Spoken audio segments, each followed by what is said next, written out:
Then, oh baby, oh, how my business did grow. Now chopping one tree at a time was too slow, so I quickly invented my super axe hacker, which whacked off 4 truffula trees at one smacker. We were making Sneeds 4 times as fast as before, and that Lorax, he didn't show up anymore.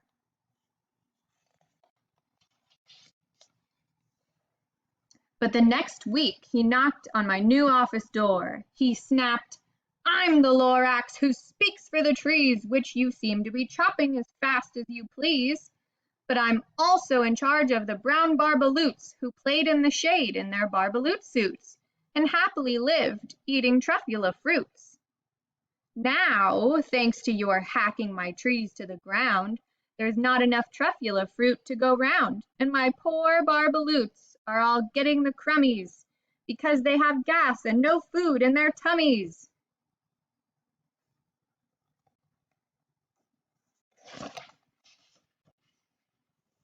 They loved living here, but I can't let them stay. They'll have to find food, and I hope that they may. "Good luck, boys," he cried, and he sent them away. I, the Onceler, felt sad as I watched them all go. But business is business, and business must grow, regardless of crummies and tummies, you know.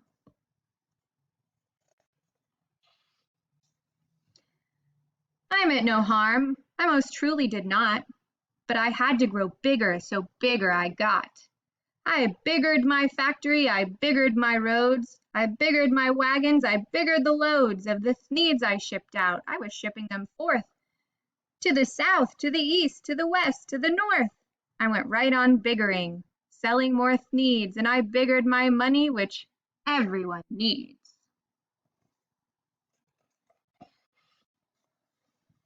Then again he came back. I was fixing some pipes when the old nuisance Lorax came back with more gripes. "I am the Lorax," he coughed and he whiffed. He sneezed and he snuffled, he snargled, he sniffed. "Onceler," he cried with a cruffulous croak. "Onceler, you're making such smugulous smoke. My poor swomy swans, they can't sing a note. No one can sing who has smog in their throat."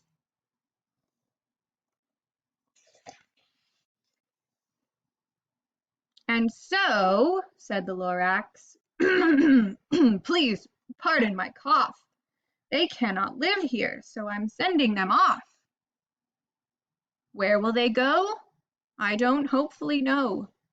They may have to fly for a month or a year to escape from the smog that you've smogged up around here. "What's more," snapped the Lorax, his dander was up, "let me say a few words about Gluppity Glup. Your machinery chugs on day and night without stop, making Gluppity Glup, also Schloppity Schlop. And what do you do with this leftover goo? I'll show you, you dirty old Onceler man, you."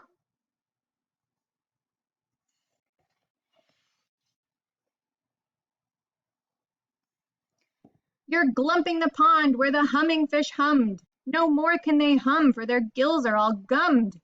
So I'm sending them off. Oh, their future is dreary. They'll walk on their fins and get woefully weary in search of some water that isn't so smeary."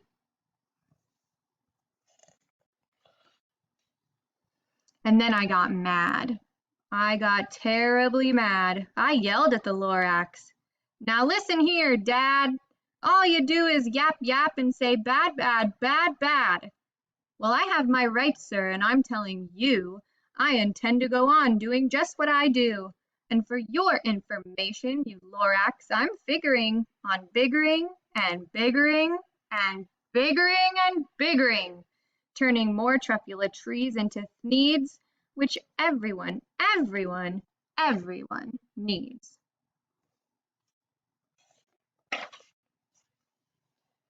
And at that very moment, we heard a loud whack. From outside in the fields came a sickening smack of an axe on a tree. Then we heard the tree fall. The very last truffula tree of them all.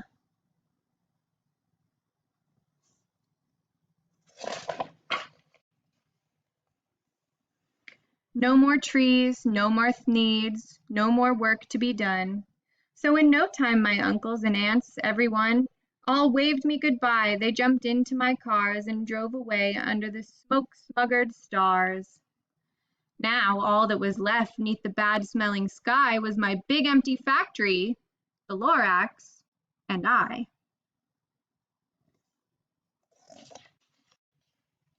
The Lorax said nothing, just gave me a glance, just gave me a very sad, sad backwards glance, as he lifted himself by the seat of his pants. And I'll never forget the grim look on his face when he hoisted himself and took leave of this place, through a hole in the smog, without leaving a trace.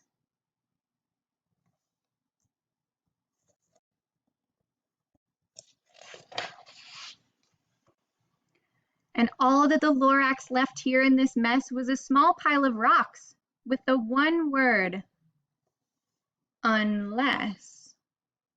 Whatever that meant, well, I just couldn't guess. That was long, long ago, but each day since that day I've sat here and worried away. Through the years while my buildings have fallen apart, I've worried about it with all of my heart.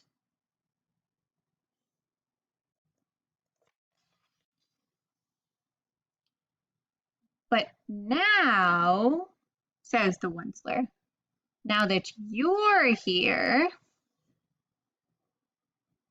the word of the Lorax seems perfectly clear, unless someone like you cares a whole awful lot. Nothing's going to get better. It's not. Look where he's standing. I'm noticing that he's standing right on the unless platform that the Lorax left.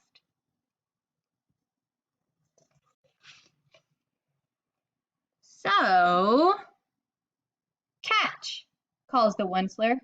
He lets something fall. It's a truffula seed, the last one of them all. You are in charge of the last of the truffula seeds, and truffula trees are what everyone needs. Plant a new truffula, treat it with care. Give it clean water and feed it fresh air. Grow a forest, protect it from axes that hack. Then the Lorax and all of his friends may come back.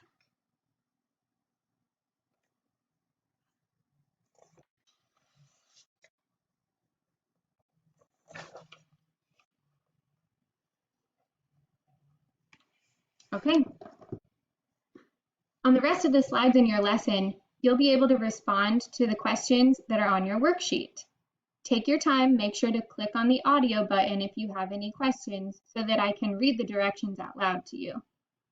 Good luck!